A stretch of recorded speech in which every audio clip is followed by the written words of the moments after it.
Сайн байцгаана уу? Чадан цагийн маань сайттай хамт байгаа та бүхэндээ баярлалаа. Өнөөдрийн дугаараар та бүхэндээ хүмүүсийн хамгийн их асуудаг фото слайдыг яаж хийх вэ? Зөрсөн өдрөөр нь бэлэглэх гэсэн юм аа. Эсвэл ямар нэгэн баярт үйл явдлаар эсвэл ямар нэгэн байгууллагын танилцуулга хий гэдэг ч юм уу тэгж их асуудаг. Тэгэхээр яг слайд яг иймэрхүү слайдыг хэрхэн хийх вэ гэдэг талаар би та бүхэндээ харуулъя.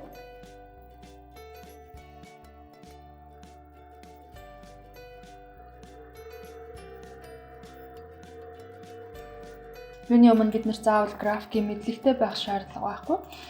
Ингийн тулд хэдүүлэнд нь яг ямар видео хийх гэж байгаа вэ? Хинт зориулж байгаа вэ гэдэг маань чухал болчих чинь тий. Ингийн тулд хэдүүлээ за нэг гоё аян дээр дэвсье. За эндээс гоё аян байна уу? Энийг сонгоно. За энэ аян дээр за бид нар слайд хийж байгаа учраас гоё аяа сонгочихъя. За хоёрдугаарт биднэрт хэрэгтэй зүйл гэх юм бол зураг байгаа. Зурагнуудыг үе шүү дээ. За энэ баахан тагтаануудын зургийг эдгээр тагтаануудын зургаар хэдүүлээ слайд шоу хий. Ингийн тулд бид нар мэдээж зурагнуудаа ингээд энд өрчинэ. За энэ зураг маань том хэмжээтэй учраас бид нар зургаа идэвхжүүлж агаад багасгах хэрэгтэй болох нь. За ингэж слайдаа хийгээд background дээр нь нэг зураг татчих.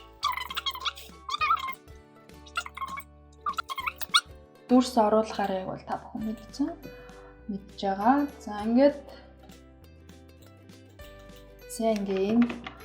хичтэйгээр татагдсангүй те. За энийг томруулчихъя. За энэн дээр хэдүүлээ слайд шоуга хийя. Тагтаануудын гоё слайдуудыг яаж хийх вэ? Гоёмсгоор. За энэ дүрсийг ер нь бол ямар нэгэн байдлаар монтаж слайд хийх бол бүгд тухайн хийж байгаа хүний ID санаанаас ямар юм хийх вэ гэдэг үндсэн санаанаас бол бүх юм шалтгаалдаг байгаа. За бүх зургаа юм жижигхэн болгочих уу? Эсвэл хэдүүлээ юм. За энэ тагтаа гэхэд за энэ томороо байж байгаа юм биш үү? За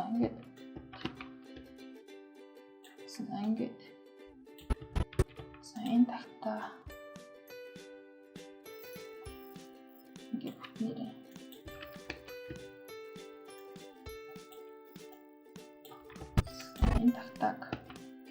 энэ тагтааны хөлийг оруулчих.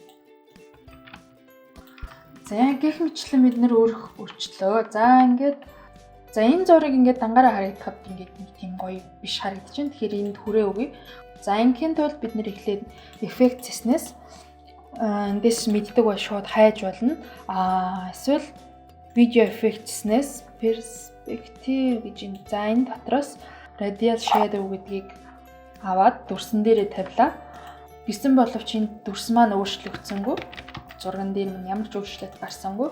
Хийсэн эффект болгоныг эффект контроллороо бид янзалж байх ёстой гэдгийг дахин хэлье. За энэ дээр жишээ нь хүрээ болгох хүрээнийхэн өнгийг сонгоё. За би шарангуун дуртай. Нэг ийм шарангуун дуртай учраас дуртай өнгөөр хүрээ хийчихэд за эндээс зарим нэгэн тохиргоог хийж өгөх хэрэгтэй байгаа. Shadow only гэх юм бол энэ тэр чигтээ зураг маань байхгүй болчихжин тий. За тэгвэл resize layer гэх юм бол яг зургийг хүрээлээд гараад ирж байна. За гэтэл энд бидний тохируулаагүй байгаа юмнууд юу гэхээр хэмжээ алдагдсан байна. За нэгдүгээр тэнийг хэмжээг бид цааш явуулвал ингэж байна. Ингэж байна. За энэ арай бүдүүн муухай харагдаж байгаа учраас projection хэсгийг 5 болгочих. За 5 болгочвол энэ яг таарсан жижиг болж байна. За энийг чүт дээшлүүл. За яг зургийг тойрсон. Яг энэ зураг бараг энэ зурган дээрээ байгаа учраас бид нар яаж зөөсөн одоо юу гэдэг хэмжээ бүх юм алдагдахгүй гэсэн үг. За эндээс бид нэг анхаарах зүйл гэх юм бол түрүүний миний сонгосон энэ гоё өнгө энд гарч ирэхгүй байгааг анзаарсан баг. За тэгэхээр тулд энд бид нэр 50% 100% болгоч. За ингээд эхний бидний хийсэн одоо слайдны магадгүй бид нэр ингээд аяа жоохон гууд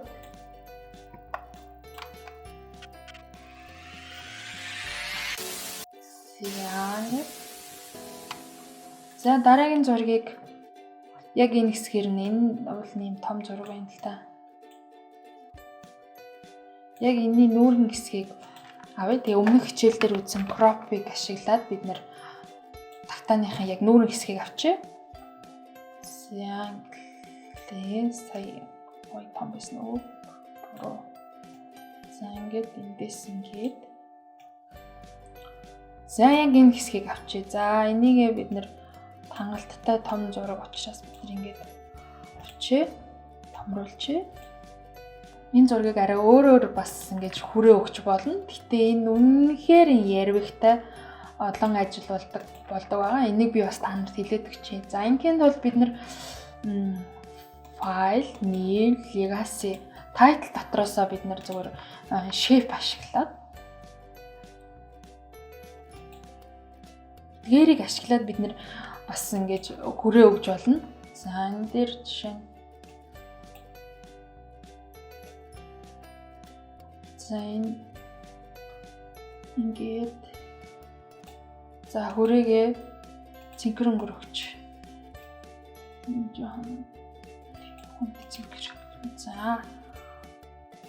За тэгээд дахиад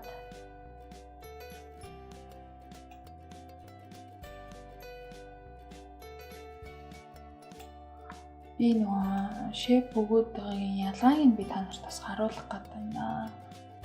Давуу талыг бас харуулах гэдэг. Яагаад гэхээр энд ингэж хийсэн түрүүний radial shadow хийсний маш том ялгаа байгаа. За ингээд бид нэр хийж болно.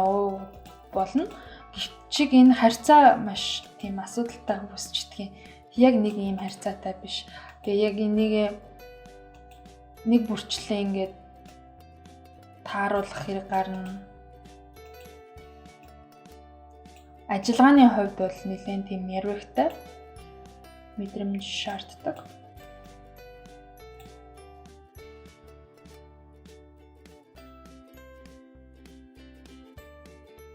За ингээд болчлоо гэж үзээд хаач.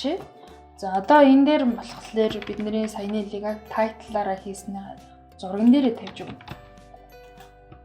Энд болохоор энэ яаж ч байсан одоо жишээ нь бид энийг хөдөлгөхөд энэ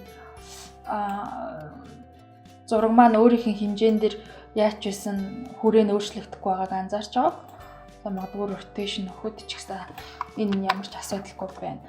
Саяны бидний 2 дахь аргаар хийсэн хүрээнд болохоор асуудал нь юу вэ гэхээр энэ хүрээ зурагтайгаа холбогдоогүй учраас энэ зургийг би томруулаад жижигрүүллээ гэхэд энэ хүрээгээ ч гэсэн би бас адилхан ингэж зөөх шаардлага гарна.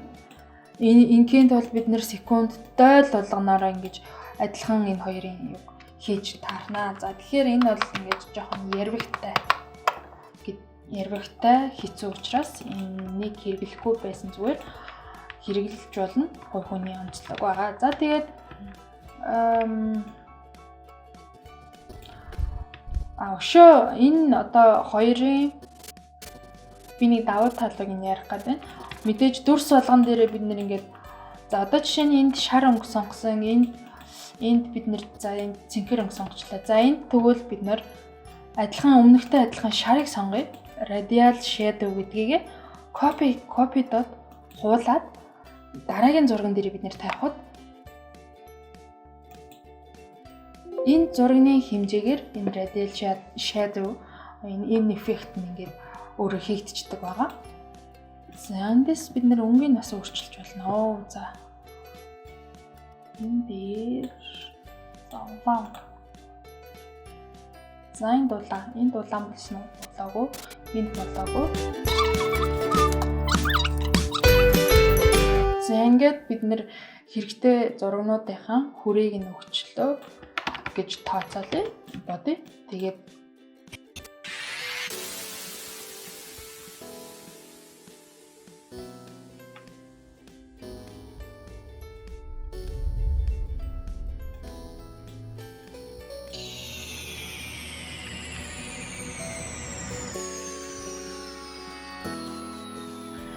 слайдыг ерөнхийдөө ингэж бид нар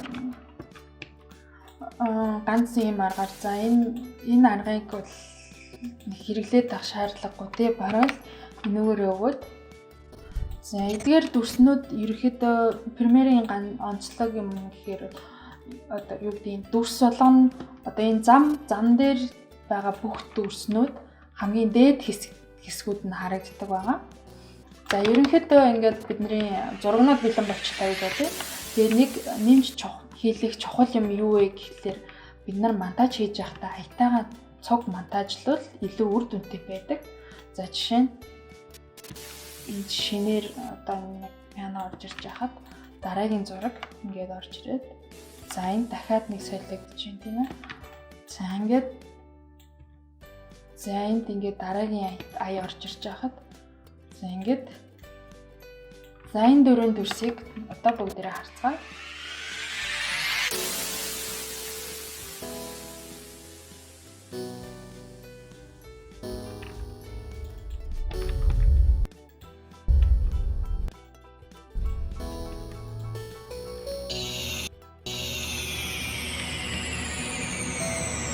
Ерөнхийдөө аятай монтажлан гэдэг маань тухайн үзэгчийн тэр сонирхол анхаарлыг маш их сайн татаж чадна гэсэн үг байгаа. Тэгээ ялангуяа манай залуучууд бол хөгжмийн маш өндөр мэдрэмжтэй, мэдлэгтэй болсон учраас энэ маш чухал байгаа. За тэгээд хоёр зураг нэмэгдсэн чинь. За ингээд слайдыгаа бид нэр за ийм аргуудаар монтажны аргаар ингэж янзалж болж байна.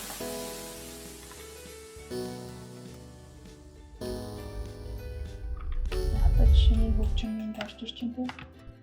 Зурцсан тий.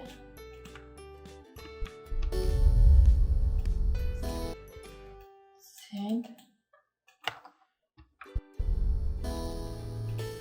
Жишээ нь энийг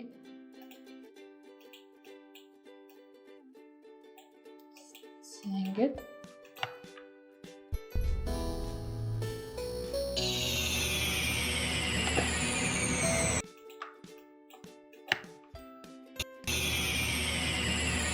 яагаад мэдчихлээ. За энэ keyframe-ийг би нэг өмнөх хичээл дээр заасан санагдаж байна. Контролоо дараад энэ шугамн дээр дараад keyframe-үүдээ гаргаж ирж болж байгаа шүү. За ингээд эхний хичээл слайд хийх. За одоо энийгээ бүр сонирхолтой болгоё. Effect Business Transition, Video Transition гэдэг дотроос бид нар магадгүй энэ дундах эффектүүдийг бас авч хийж болно.